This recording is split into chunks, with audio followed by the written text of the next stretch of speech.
Agora, senador, o senhor falou em relação às exportações importantes, principalmente do setor do agro, um carro-chefe da economia brasileira. Hoje, o escritório comercial dos Estados Unidos propôs taxar em 25% importações brasileiras, excluindo alguns setores importantes, mas vai pegar outros. O senhor chegou a tratar desse assunto com o Donald Trump na reunião que tiveram?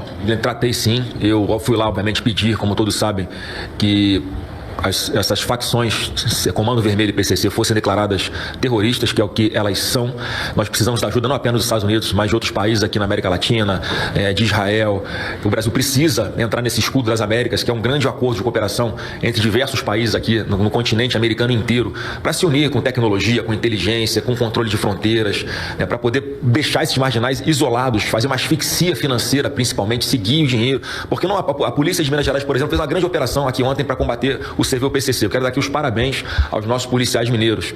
Só que esses crimes, eles ultrapassaram as fronteiras de Minas Gerais, do Brasil e do nosso continente. A gente precisa de uma cooperação entre os países para fazer um combate eficiente, para, mais uma vez, asfixiar essas pessoas, esses terroristas. Eles lavam o dinheiro em algum lugar. De onde? Qual a origem? Quem começa a esquentar esse dinheiro? Aí que a gente começa a sufocar, porque com esse dinheiro, gente, eles corrompem servidores públicos, eles treinam pessoas para passar em concurso público, virar juiz, virar promotor, eles investem em campanhas de políticos, tem braço do CV e PCC dentro da política, a gente tem que combater isso com todas as nossas forças. Então é um governo paralelo, é um governo, são facções terroristas que impõe um medo coletivo, que dá toque de recolher, que faz salve aí pelo Brasil para fazer assassinato de policial em massa, que decapita a gente penitenciário dentro de presídio, que expulsa as pessoas dentro de suas casas, como a gente viu lá em Morada Nova, no Ceará, como acontece no Rio de Janeiro. A gente tem que libertar de 50 milhões de brasileiros, Edilene, que não tem soberania hoje em dia. Todo mundo anda com medo na rua. Você sai com o seu celular na mão aqui na rua? Não, você esconde, você não dá mole com a sua bolsa. Muita gente anda com dinheiro contadinho para perder para um assaltante, para ter o que entregar. A gente não pode se conformar com isso. A gente tem que tratar esses marginais como eles são, como terroristas. E em vez de já haver uma unidade nossa para combater esses terroristas, começa a haver uma unidade capitaneada pelo atual presidente da República para defender a soberania desses caras, levarem o terror para a população brasileira. Ele não pode admitir isso. Então, com o Trump, eu fui levar essa pauta e entrei também na pauta, respondendo a sua pergunta. Eu pedi expressamente, nas 3 reuniões que nós tivemos, com o presidente Trump, o vice-presidente J.D. Vance e o secretário de Estado Marco Rubio, eu pedi expressamente, não taxem as empresas brasileiras. É um pedido que eu fiz expresso a eles, porque eu digo o seguinte: a partir de 2027, vocês vão ter um governo que vai sentar aqui com vocês, vai negociar de igual para igual, porque o nosso agro alimenta o mundo, não é justo taxar as nossas empresas. A gente tem que valorizar a nossa tecnologia, a gente tem que valorizar o nosso Pix, a gente tem que valorizar o nosso etanol, que é uma energia limpa e que já está sendo usada aqui para o nosso agro para substituir o diesel, por exemplo. A gente tem que incentivar esse nosso capital, que é a tecnologia de etanol, seja da cana, seja do milho. Então a gente tem tudo para sentar de igual para igual. Por favor, não taxe as empresas brasileiras. Só que qual o problema que nós temos, Edilene? Sentado hoje na cadeira de presidente da República, você tem alguém que simplesmente conseguiu ganhar a desconfiança do governo americano.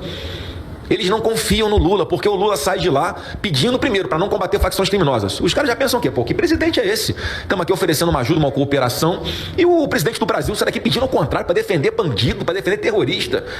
E pior, sai de lá e vem aqui cantar de galo, falar mal do Trump no Brasil, vomitar um sentimento anti-americano a todo momento. O Trump está vendo com quem ele está tratando, quer dizer, se vangloriando de algo que não existe, menosprezando a maior democracia do mundo. É o nosso maior parceiro comercial historicamente, hoje em dia ao lado da China.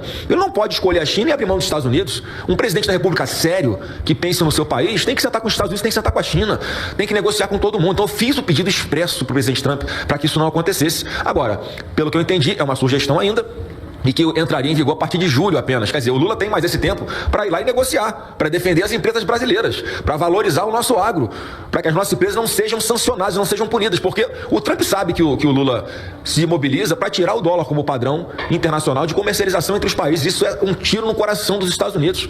Então quem está sendo retaliado não são as empresas brasileiras, quem está sendo retaliado é o próprio Lula. O Trump toma essa medida porque olha para o Lula, vê uma pessoa inconfiável, uma pessoa incompetente, uma pessoa que é suspeita de ter algum interesse em defender facções criminosas, como CV e PCC. Então olha como é que a gente está mal parado internacionalmente. Mais uma vez, eu insisti e pedi, e eu espero, como não estou sentado na cadeira de presidente da República, eu sou um pré-candidato ainda, eu digo que em 2 dias eu consegui fazer mais pela segurança pública do povo brasileiro do que o Lula em todos os seus mandatos, porque a gente precisa dessa força-tarefa para sufocar essas organizações terroristas. Temos que fazer a nossa parte aqui no Brasil, e a todo momento a bancada do PT no Congresso, Edilene, eles ficam votando contra os projetos que acabam com a saidinha de presos. Eles são a favor de projetos para preso poder votar. Eles são contra projetos de lei que aumentam penas para os crimes cometidos contra as mulheres. Eles votam contra o aumento de pena para roubo de celular. E esse é o PT. Então o Brasil tem dois caminhos muito simples para escolher. Ou fica do jeito que está, com o governo que defende bandido, ou você dá uma oportunidade que a gente vai oferecer, que é combater o crime com a mão pesada, usando a lei e acabando com a impunidade. Senador, aproveitando que esse assunto o senhor domina completamente, o senhor citou o PIX, alguns especialistas têm dito que essas operações, essa sanção dos Estados Unidos em relação ao crime organizado podem afetar o PIX no Brasil. O senhor acredita que isso possa acontecer ou não? Quanto que o senhor acha que vai ser a primeira ação dos Estados Unidos em relação ao PCC e o Comando Vermelho? É mentira que o PIX está ameaçado, não tem absolutamente nada a ver o meio de pagamento com isso tudo. Mais uma vez, o PIX é brasileiro, foi feito pelo presidente Bolsonaro, o PIX não é taxado porque o presidente Bolsonaro assim determinou que não fosse, é algo que revolucionou a forma dos brasileiros fazerem transferências bancárias com rastreabilidade, com segurança. Então isso não está em discussão, é um terrorismo que o Lula cria ou tenta criar na cabeça de brasileiros que não existe. É igual dizer que o Trump vai vir aqui no Brasil, vai invadir o Brasil e vai explodir a Baía de Guanabara, vai acontecer com operações militares. Isso não está no papel. Você tem uma ideia, o Trump já declarou organizações terroristas, Edilene, outras facções em outros países. Foi assim na Colômbia, foi assim em El Salvador, foi assim no México. E teve invasão desses países? Não teve. Paraguai e Argentina já declararam o CV e o PCC como organizações terroristas. Teve chadeira? Aqui do Brasil, não.